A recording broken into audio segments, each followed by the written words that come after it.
This is West Tigers Radio, coming to you live after the Tigers went down to the Warriors 16-12 tonight in Campbelltown in round 3. Eddie, they had a dig, just couldn't quite get the job done there in the end. Yeah, I think that sums it up, Joel. I don't know, Gary, that last 10 minutes, it reminded me a bit of last year, I think, when we played the Warriors and they might have had one or two in the sin bin and we didn't look like taking advantage.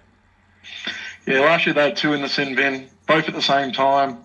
It was a very similar game to last year, a game that we really should have won, but just couldn't get the job done in the end.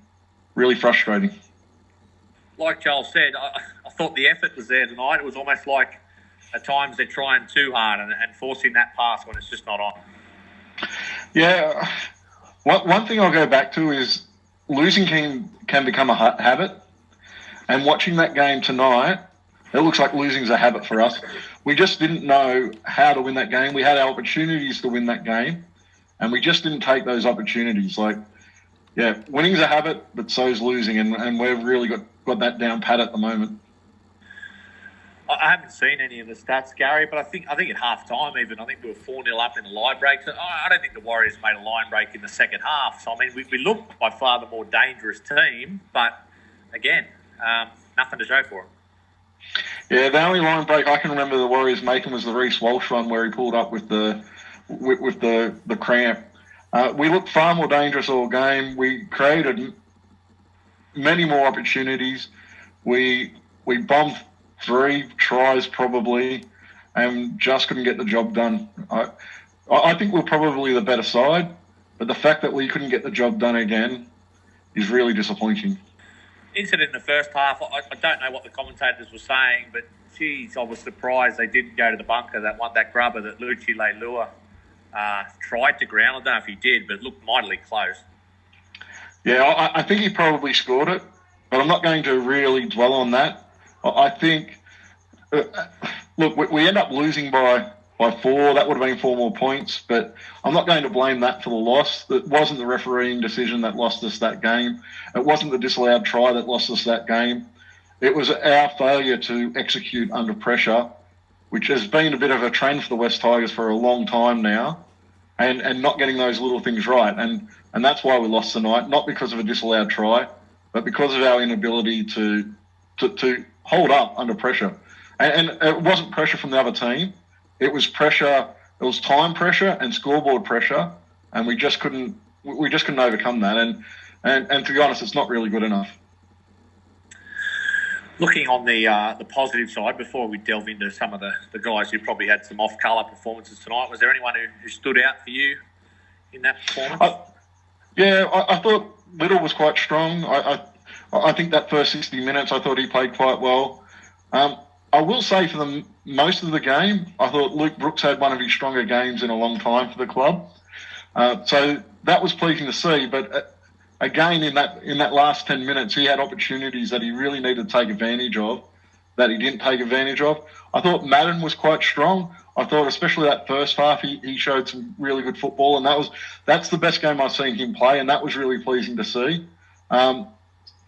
Stafford looks like a bit of a hidden gem out there. He played quite well. Gildart played quite well. Those players that played really well. I think the biggest problem was really when it came down and the game was on the line, our halves weren't able to execute, and that really cost us the game in the end. And I'll kind of leave a couple of guys alone who were really poor until we start to talk about them a little bit more. We will. In that first half, I don't know if it was Brooks or Madden so much, but we did create, especially on our left-hand side, a number of, outstripped the Warriors a few times. So it was good to see, at least, even though it didn't result in points, at least they were creating opportunities. Yeah, we were kind of talking before the game about where our points were going to come from. Well, we made enough opportunities to score a lot of points tonight, and that was pleasing to see. I thought our outside backs looked really good. Garner actually I really thought that was a mistake picking Garner in the centres, but I thought he was quite strong tonight. He doesn't offer a lot in attack, but he really held up that edge quite well in defence, and I thought that was he did quite well there. But the finishing touches, the tries, and just that little bit of extra polish to finish off chances that we made, that's really the difference between us winning by quite comfortably. We made enough opportunities to win quite comfortably and losing in a heartbreaking game. Yeah, it just looked a bit frantic that last 10 or 15 minutes. I tend to agree with you. I thought Luke Brooks was heavily involved tonight. The headlines in the paper tomorrow, Gary, would be about his match-winning try, setting up with a beautiful kick for Dane Laurie if he didn't spill it. But like you said, there probably were instances in that last 10 minutes where he pushed a pass or went to ground when the ball needed to go wide. Yeah, it's really disappointing that try didn't come off. Dane Laurie didn't score that try. Because if he scores that try, I think we probably score another one after it. And I think that changes. Luke Brooks is probably close to the best player on the field if we score that try. But after that, he panicked. He started the rushings a little bit. That ball he threw out the back on our own 20 in the last 5 minutes was a really poor decision. He made a little bit of ground and should have taken the tackle, but he panicked. And the problem I have is that was his 175th game tonight. It's time to show the composure that comes along with playing that many games. And he was great for probably 70 minutes tonight. But after Dane Laurie missed that opportunity, I think it kind of got to him a little bit. It got into his head a little bit. And we didn't see the best of him after that. And that's where we need him to deal with the adversity. He's 175 games in. And I think that's a perfect description of why he's not doing well at the Tigers, is that game's on the line and something goes wrong. He doesn't have the resilience to actually come back from that. And that's what I found disappointing in his game tonight. Oliver Gildart, he certainly had his moments tonight, getting a little bit of space. But, I was real frustrated at the end there. I know there's only a minute to go, but I think it was tackle 2. We'd made some heavy ground, probably about 40 out, and that flick pass just wasn't on. Yeah, it went forward and into touch. So we spoke last week about him needing to take him on the outside. That was a perfect opportunity to use that left foot step and head back in field a little bit. We still had a couple of tackles up our sleeve, and I would prefer to see him step off the left and kind of take the tackle, and then us have another crack down the other wing. So yes, he was pretty good tonight, but again, it's a situation where we didn't ice it properly, and that's why we lost. About the forward pack, Gary, I thought Safar had a go start first time this year. Was there anyone impressed with up front? I thought Stefano was great, especially in his first stint. I think I heard on the commentary at one point that his first stint he was up to 77 metres or something like that, which is a really good, really strong first stint. I actually thought Tamo was really good in his first stint as well. I thought he kind of led the line speed quite well, and I don't know how many metres he made, but he seemed to get plenty of ball and get through a fair bit of work. Seemed to be running a little bit harder than we had seen in previous seasons. So I thought that was much better from him tonight. And I thought that the second rows were quite good. I thought Joe Offengawi had a good game. Luciano is dangerous most times he has the ball now. I'm starting to be a little quite disappointed that he's moving on next year, because he is making impact with the ball in his hand, and even when he starts flat-footed, he's hard to bring down.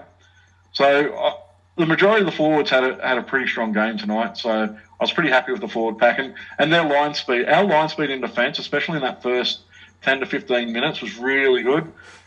We went away from it a bit, and that's when the Warriors kind of got on top. We weren't getting up in their faces quick. But at the start of the second half, we kind of got back to that line speed as well. So all that was pleasing to see.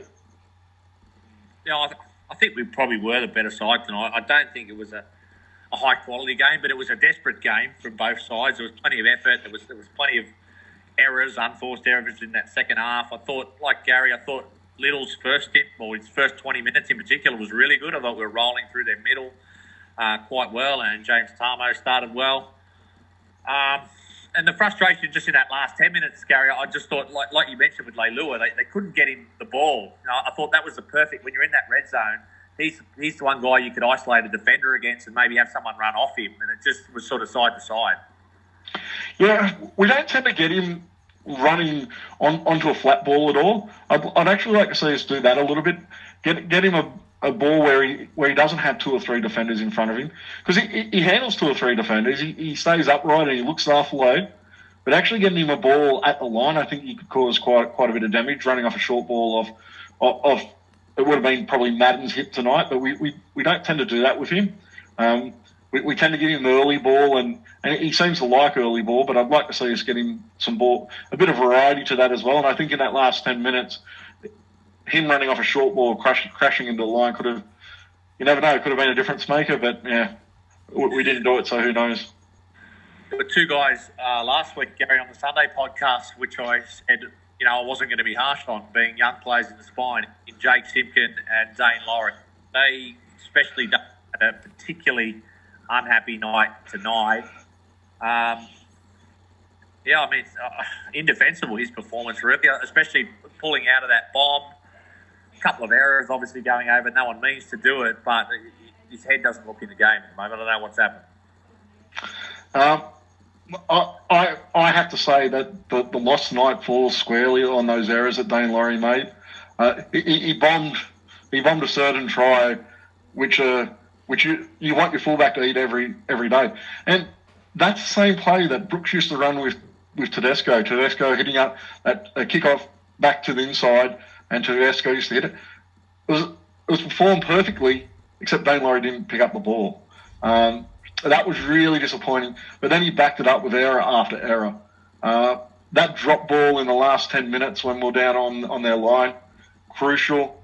There was too many crucial mistakes from Dane Laurie tonight. And I have to say, after the way Stafford played tonight, Dane Laurie's position is probably in a little bit of doubt, because I thought he was really poor tonight. Well, I mean, that's the thing last year that was that he was, for a guy in his rookie year, he wasn't carving up with line breaks or creating 3-on-2s, but he was safe. And, so far this year, I reckon we've seen just as many errors in 3 games as we had, the whole of last year from him. Yeah, but I have to agree with that. And that bomb tonight, he jumped from a million miles away from the ball. I don't know what he was thinking there. I don't know whether he was kind of put off by where Stafford was standing. He was standing about where the ball landed, and I think that may have thrown him off a little bit. But you expect your fullback to at least get in contact with the ball. If they get up there and they drop it, they drop it. But he got up there and was nowhere near the ball, and that was really disappointing. And the fact that it landed in a Warriors player's arms and he ran easily away to score is really turned the game on its head. We're on top. We're on top of that game up until that point, and that was such a poor play. But I was hoping he was going to come out in the second half and kind of pull some of that back, but he kind of got worse and worse as the game went on. Interesting. You mentioned his position might be in doubt, but, I mean, you look at it realistically. I mean, like you said, Luke Garner did a good job in the centre tonight, but the fact he was picked there pretty much means you've got nowhere else to go. Do we have anywhere else to go at fullback if you're going to give Dane a rest and try and get his back? Well, I think Stafford Tollers played a little bit of fullback in the grades coming through. So if you have a look, if we have Robertson and Mamalo coming back next week, who are you going to drop? Are you going to drop Toller, or are you going to drop Dane Laurie? I know Stafford would be very unlucky to be dropped after that performance he had tonight. I thought he was quite strong.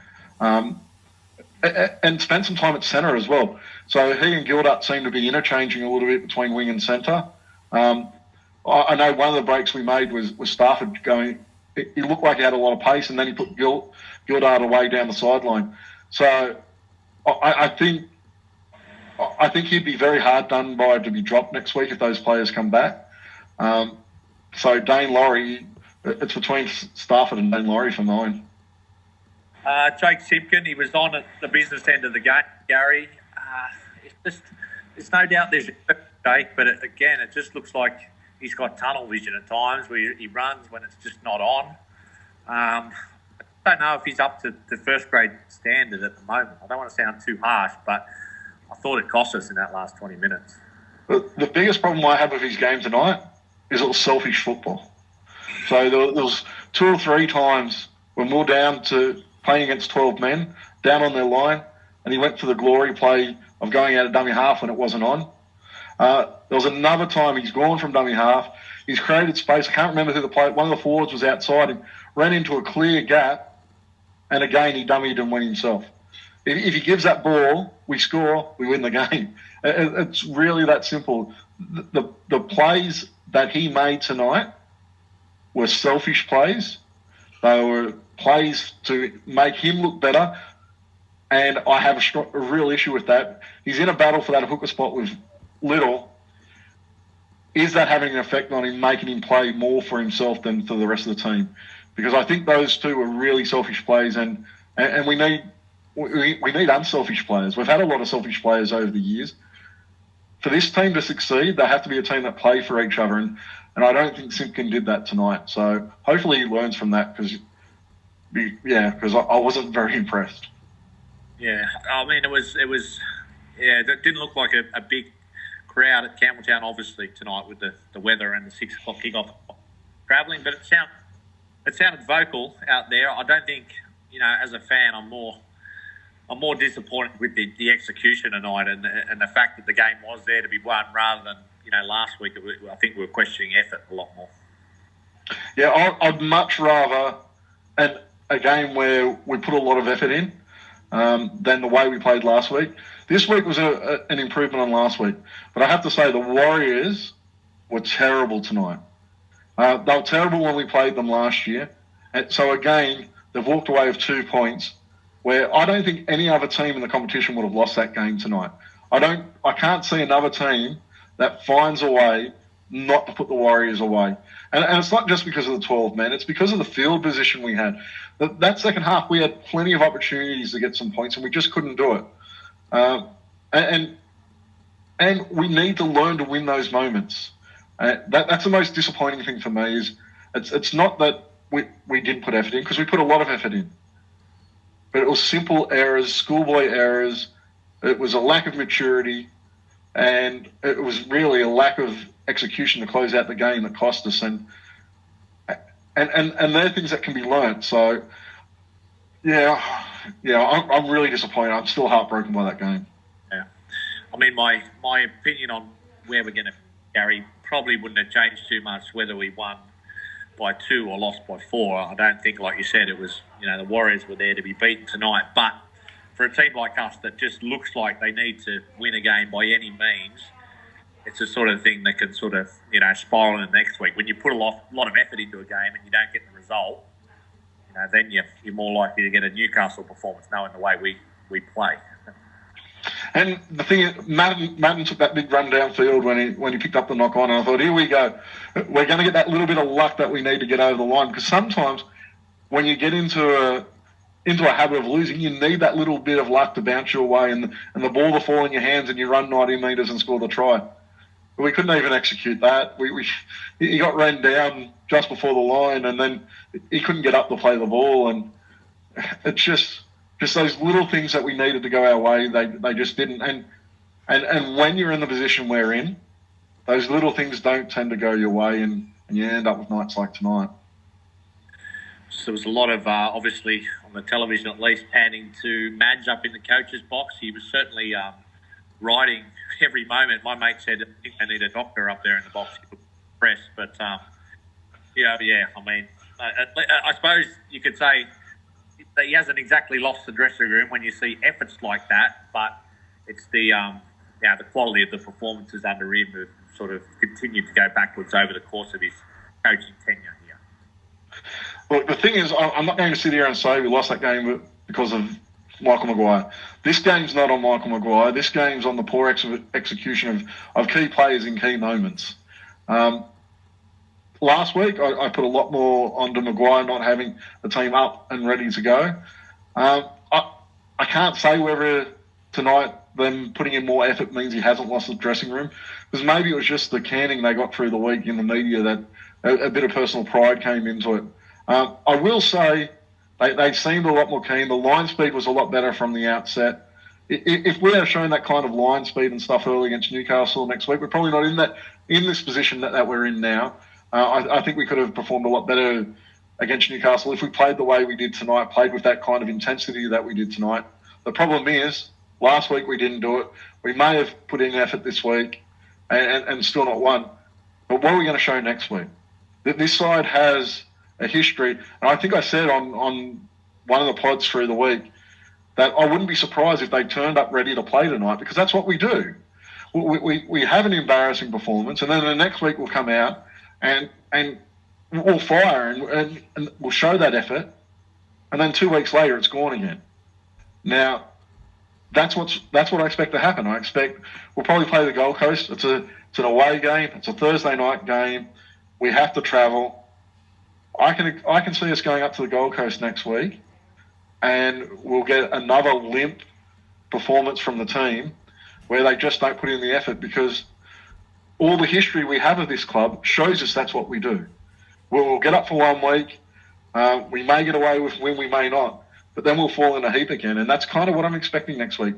Gold Coast is probably another winnable game, a game that we can probably win Thursday night. No one wants to be playing on the Thursday night.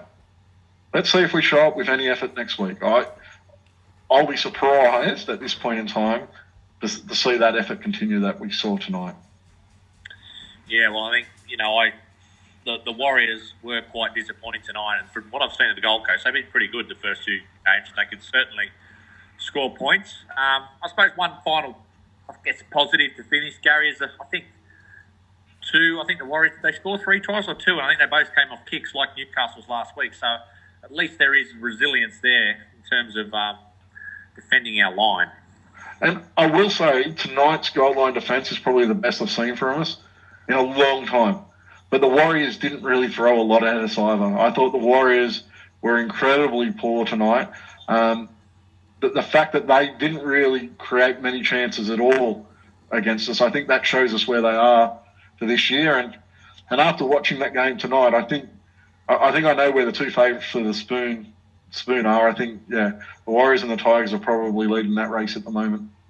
All right, well, a frustrating night, no doubt, for West Tigers fans. We might not get the angry reaction we got last week, but certainly plenty of frustration. Gary, we're going to be back on Sunday night. We're going to be doing a Sunday night live podcast, which we've been trying to promote a bit this week. That'll be about 8:30 after the last game of the NRL round.